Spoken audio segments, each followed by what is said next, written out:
Hi everyone, here's what's bothering me today. There has been some good news from the Central African Republic, but no one seems to be really talking about it.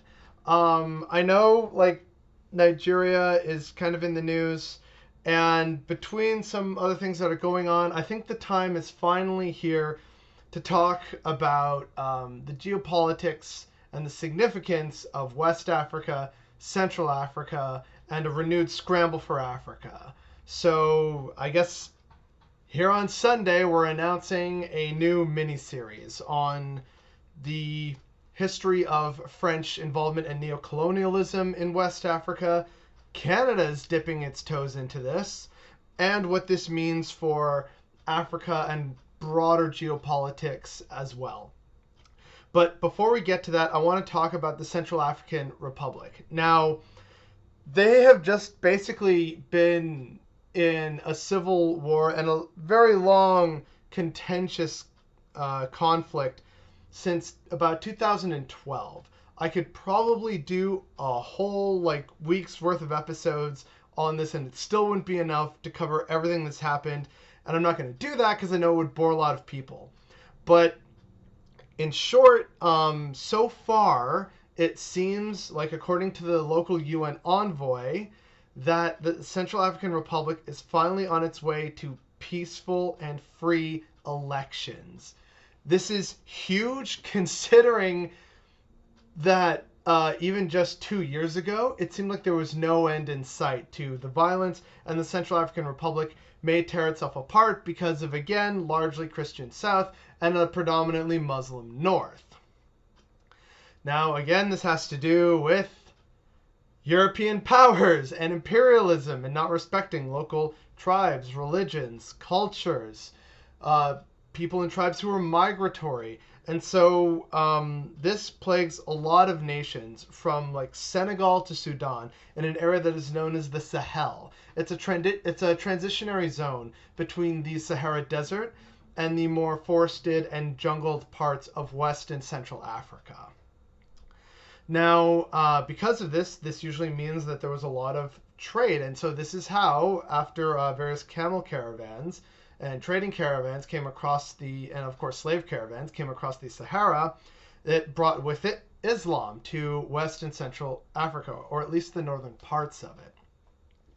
Now, fast forward about a couple centuries, and the Europeans start carving up a continent for themselves, just drawing borders all willy-nilly. And this, of course, impacted a lot of areas which were traditionally not really neighbors or from the same tribe, often didn't speak the same language or had the same religion, and we wonder why Africa was so full of conflict for so long, and still is.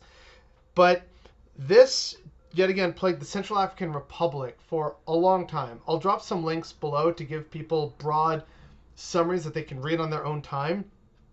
But basically, this set up a situation where there could only ever be strongmen leaders, seemingly, because the economy was never set up for anything other than economic exploitation by the French.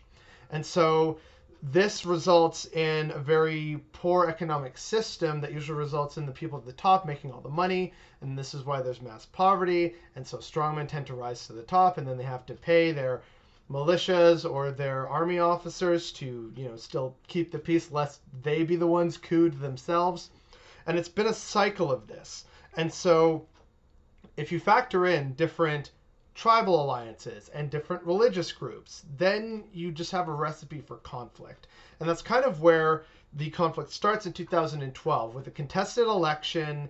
And then you have rebels in the north basically declare their own autonomous republic and start collecting taxes, issuing their own laws and decrees. And this is kind of continued up until this present point. The rebels are still in control of the north, and there's a few other rebels in control of different areas.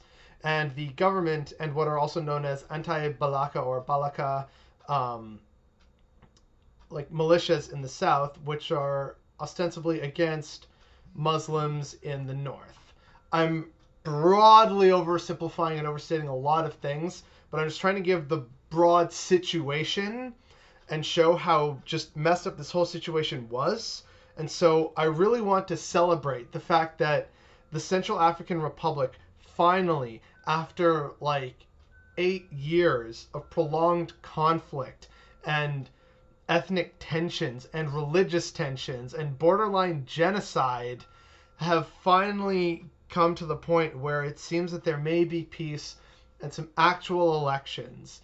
And maybe this pretty much forgotten and unknown part of Africa can finally know peace, and people can start to get back to what resembles a normal life.